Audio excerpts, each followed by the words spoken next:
Yeah, so I think that I definitely believe in inclusion and diversity. One of the things that we want to make sure, and this is what happens typically, the conversation around race comes up, and then we start to look at all the other things that we need to do for an inclusive environment. And I'm not discounting that. What I'm focused on, would love to get your thoughts on is, how do we keep on the right narrative, right? I understand we're trying to create inclusive cultures all across the country and in lots of places, and we're doing all the things that we can to include other marginalized groups. But the one unique demographic in this country are Blacks, right? Who have been systemically impacted throughout the history of the founding of this country. And so that is when it gets to be tough, right? Like I don't sugarcoat it anymore, because I grew up in an environment that was in a very racist town, and I experienced some things, and I may share some of those things that I experienced coming up as a Black man in a small town in Texas, related to where the racism was just part of your everyday, right? And I learned to cope because my parents taught me those things.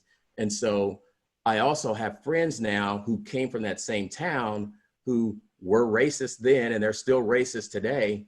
And I've got other friends who want to say something. So my question to you is, how do you get those friends who they want to speak up about it, but they're afraid to say the wrong thing to a Black person, or even to the person that they consider their friend who is racist, right? So how do you get people to engage in the conversation and speak up? What are some things that people might do that would allow them to get over that fear?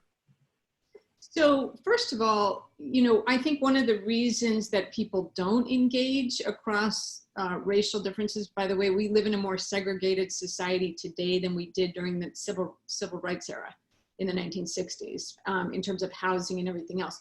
We are very segregated. We are not building relationships across difference. And I always say that building relationships across social differences is an antidote to social injustice. It is critically important that we think about how do we build those relationships, and we've not been taught how. And so, hence this conversation, right? That's part of what we're talking about here. And I would say that people are afraid. I think the biggest challenge to building those relationships across social differences is fear of getting it wrong. And for white folks, especially, being labeled a racist.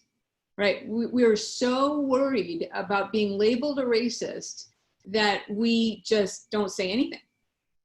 Because, if we say something and we say it the wrong way, or we have good intentions, but it doesn't impact well, we're doing harm.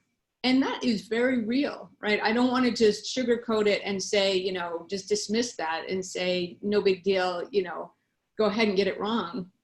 The reality is, getting it wrong means you're causing pain. And so, with all good intentions, mostly white folks are, like I said, are afraid to get in the conversation.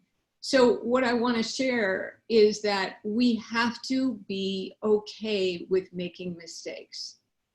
And we also have to be okay with asking the question, or even saying, I don't know how to say this in a way that's not going to be offensive because I've never been taught. But I really want to engage in a conversation about X, Y, or Z, and nobody's going to shut you down if you come at it that way, right? You come from an authentic place of wanting to learn, what we call cultural humility, knowing that you may step in it, right? You may make a mistake. And it's not if you make a mistake, it's when you make a mistake and how to engage when, even through that. Sometimes those mistakes can actually, if they're navigated well and authentically, and you're building relationship with somebody, those mistakes can actually build, as I said, if they're handled well, they can actually build relationships, as opposed to you make a mistake, it may be like, oh, you got one chance to make a mistake, and then once you do, you're out.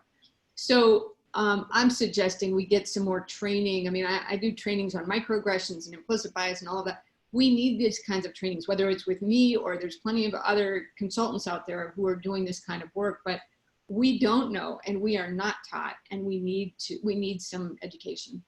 Yeah, I think you make a great point about just start the conversation. I've got a friend that's been 30 plus years, and we've never talked about race ever, the two of us, right? I'm Black, he's white. We've talked about everything under the sun, but we've never spent any time on race. And we've recently been talking more about race, and what seems to work well and resonate is he's not afraid to ask the question. If you come from the right place of trying to make a difference and just clearly wanting to understand something, and you're unique, you're genuinely interested, I know that it doesn't bother me when people ask me questions and they may fumble around with the question just because they're not prepared to be able to discuss it. I think that makes a difference. So I think your point about just start the conversation, don't be afraid to make a mistake. You may never get fully comfortable with asking the questions, but the conversation and the dialogue starts to take place. And I think that makes a huge difference.